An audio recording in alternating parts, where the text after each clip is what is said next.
Whether you say we've had high-profile cases, whether you say, look at everything that's been going on with President Trump, even before he was president, people are interested in it. And to put a shield on it and expect people just to get their information from news reports or, transcripts, you expect them to read everything, it's a problem. Now, it is a catch-22. I said this to you before, I'll say it to you again. When you're talking about federal court, or in the case of like New York State court, which in that state has the same rule where there's no video cameras in the courtroom, what would be the downside to having the whole thing taped? And you alluded to this when you're talking about the audio, having the whole thing taped on camera and then after the trial's over, released to the public for records. It doesn't matter if you release it in real time. It doesn't matter if it goes live. The same concern. I don't buy into this concern, but I'm telling you what the concern is. If they know they're being taped and they know they're going to be recorded, right? Like our interview right now, the world is going to see it. That could change how witnesses behave. That could change how the attorneys behave, particularly defense attorneys when they're representing a defendant. They have to be focused on the case, not how they're going to be looking to the world. And the other concern, of course, is the jurors. The jurors. I think they're concerned about it as well. And so, even though they're not going to be shown on tape, but I just think that you want to maintain the integrity of the judicial process, particularly in a criminal case when so much is at stake. But I don't believe in it. I've covered a number of trials that are videotaped.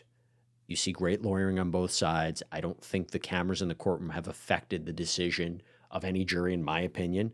But it is a concern. And sometimes it's a little bit of an older mentality that's hard to get past, but there are no cameras allowed in federal court. It's a problem. But again, they're concerned about what the effect would be. How would you even go about changing that? Is that, I don't know if this is like a Captain Obvious question, but is that something you got to like put through Congress or? There has to be agreement amongst the federal courts, and there has to be agreement among judges. And I think there needs to be a larger conversation. Actually, you're right. Maybe it would be worth a congressional hearing on. Maybe it's the more high profile cases. And then I start to testify, and I'll speak at Congress about why I think it's necessary. But the truth of the matter is there is a tremendous interest in our legal system, I think particularly in the last 20 years. Whether you say we've had high-profile cases, whether you say look at everything that's been going on with President Trump, even before he was president, people are interested in it. And to put a shield on it and expect people just to get their information from news reports or transcripts, you expect them to read everything. It's a problem. Now, it is a catch-22. I said this to you before. I'll say it to you again. We covered the Johnny Depp Amber Heard trial. You were in there. I was in there for 6 weeks. We covered every aspect of it. It was fully televised. Here's the problem. This is the other way of looking at it. See, I'm a lawyer. I play both sides. People took clips from Johnny Depp and Amber Heard, and they spliced them together and created fake videos. They made Amber Heard's side look a lot worse than they were. They made them look like they were incompetent, which they weren't. That's the downside. And particularly in AI day, what could people do with the videos and make it look worse than they actually are? And that's a problem. And you don't want that in the middle of a trial. Jury sees that. Yeah. That's a problem. AI, I mean, you just showed us an example of what you guys were doing. So this is in May and June. AI right now is moving at literally, I think Elon tweeted this the other day, and he seems to be 100% right in my book. It's moving at the speed of light. Yeah, I'm not real right now. You're right. You're not even here. Yeah, I'm not real You either. think this hair is real? You're crazy. That hair is very real. Yeah. That hair is, I just want to tell people I pulled on it. It's real. It's obviously very expensive hair. But in less than 2 years, if we do this again in a federal trial, it's going to look... You won't be able to tell the difference. It's going to be scary, man. But, I think if we're looking at it honestly, social media itself, like you mentioned the splicing videos together and everything, social media itself doesn't help at all because you have all these people throwing out opinions. The algorithm's going to take things that are 145 characters that people are clicking on the most and make it go viral, regardless of what sourcing it's coming from. It could be from a blank account. We see that all the time. And you alluded to the misinformation in the case that you had to cover throughout. So before we get to like the case and people, we're going to do our best to like go in order today with everything. But before we even get there, what were the biggest things like throughout the process that you would describe as like, whatever's being reported to the public or whatever's filtering to the public, this is just straight up wrong? There was one big aspect that I had to keep repeating throughout the case.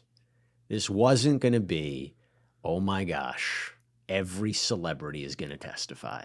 J-Lo's getting on the stand. Every white party's going to be discussed. Justin Bieber's going to be discussed. We did a sidebar episode where we actually took every single one of the fake headlines, videos, AI-generated content that people were creating during the course of the trial. They made it look like The Rock testified.